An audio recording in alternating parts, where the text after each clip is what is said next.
प्रभारी सचिव अभिजीत शर्मा ने किया सैटेलाइट हॉस्पिटल का निरीक्षण, दिए आवश्यक दिशा निर्देश। जी हां, प्रभारी अभिजीत शर्मा ने काला कुआं सैटेलाइट अस्पताल का औचक निरीक्षण किया।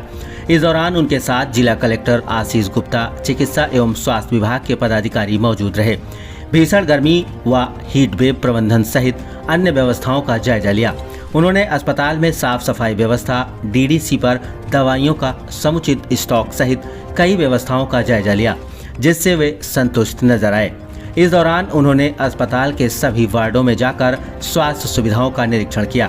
उन्होंने ब्लड बैंक में रक्त उपलब्धता एवं कंप्यूटर में इन्वेंट्री चेक की। अधिकारियों से ब्लड बैंक संचालक के संबंध में विस्तार से जानकारी ली और पारदर्शिता पूर्वक रक्त की उपलब्धता एवं आपूर्ति सुनिश्चित करने के निर्देश दिए। उन्होंने अस्पताल कार्मिकों की उपस्थिति भी जांची। अभिजीत शर्मा ने कहा कि उन्होंने भर्ती मरीजों के परिजनों के साथ ही आने जाने वाले लोगों के लिए बेहतर छाया व पानी की व्यवस्था के अलावा लोगों को किसी तरह की परेशानी न हो, उसके लिए ऑनलाइन व्यवस्था सुचारू रूप से व्यवस्थित हो, इसके दिशा निर्देश दिए।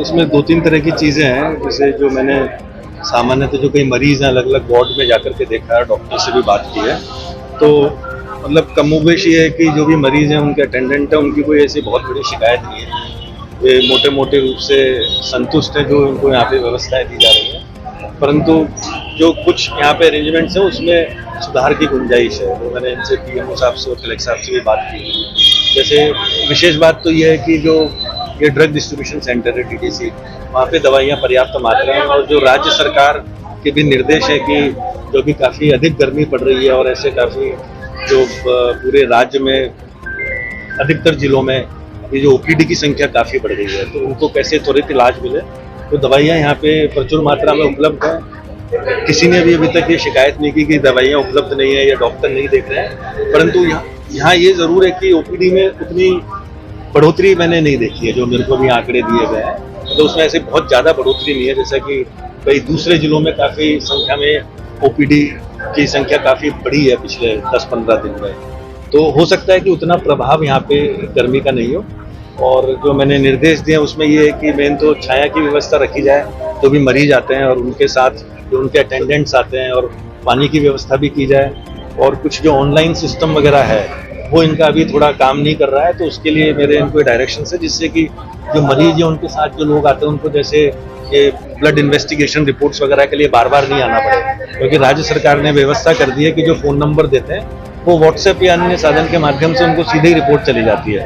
तो उसको भी दुरुस्त कराने के लिए मैंने जिला कलेक्टर महोदय को निर्देश। सबसे बड़ी प्रॉब्लम जो आ रही है अभी, विंडो जो है उनमें जो कार्मिक लगे हुए हैं वो कम है और लोग लाइन टू लाइन चलते हैं, उसमें काफ़ी परेशानी आती है। तो अपने कार्मिक भी बढ़ाने के लिए प्रयास किए जाएंगे। सर ने लगातार विजिट करी है सभी हॉस्पिटल, वो एक बार उसकी मैं और समीक्षा करूंगा।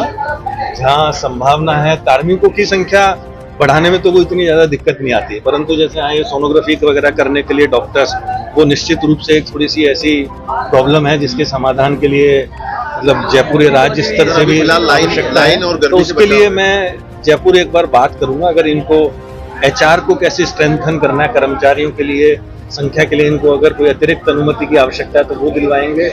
और जहाँ तक डॉक्टर्स का प्रश्न है, जैसे ये बताया कि सोनोग्राफी की मशीन है बट कोई डॉक्टर नहीं है, तो ये आचार संहिता के बाद अगर आसपास से कहीं और से व्यवस्था हो सकती है डॉक्टर्स के लिए, तो उसके लिए जो मैं अतिरिक्त मुख्य सचिव चिकित्सा है जयपुर में, उनको भी एक बार बात करके उनके ध्यान में लाऊंगा कि इसका समाधान जल्दी हो सकता है। अलवर में सबसे बड़ी प्रॉब्लम पानी की और गर्मी का दौर है, लोग सड़कों पर आकर के जाम लगाते हैं अपनी मांगों के लिए। सर उसके लिए क्या अभी और क्या मीटिंग में भी आप चलेंगे? उसकी अभी हम विस्तार से चर्चा करेंगे। और देखो, आप जैसे कुछ समस्या तो ऐसी हैं जो मतलब लॉन्ग टर्म है, जो इंफ्रास्ट्रक्चरल इश्यूज वगैरह हैं। अब आप एक दिन में कोई ऐसा पूरा पाइप्ड नेटवर्क है ऐसा वो तो बदल नहीं सकते हो। तो लॉन्ग टर्म की एक वो परियोजना मैंने कलेक्टर साहब को कहा कि वो प्लान बनाए, क्योंकि अब मैं एज प्रभारी सचिव मेरा पहला दौरा है, बट जब आगे हर महीने जब विजिट करेंगे तो उसके लिए अगर कोई बड़े बजट की आवश्यकता है तो विभाग के माध्यम से एस्टिमेट बना करके एक लॉन्ग टर्म समाधान निकालेंगे कि 2 साल में क्या होना चाहिए, 3 में क्या, 5 में क्या, 10 में क्या होना चाहिए, वो एक अपनी तरफ हो गया। उसके लिए जो बजट की आवश्यकता है वो राज्य सरकार से स्वीकृत भी कराएंगे। मैं सेक्रेटरी PHD से बात करूंगा।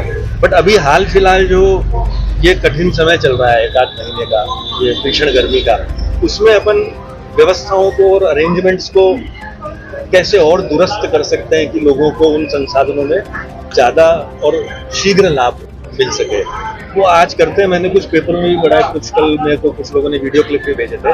तो उन व्यवस्थाओं को सुधार के लिए आज हम बैठ करके एक बार चर्चा करेंगे, तो कोशिश करेंगे जितना सुधार हो सकता है तो जिला प्रशासन और विभाग के माध्यम से हम लाएंगे।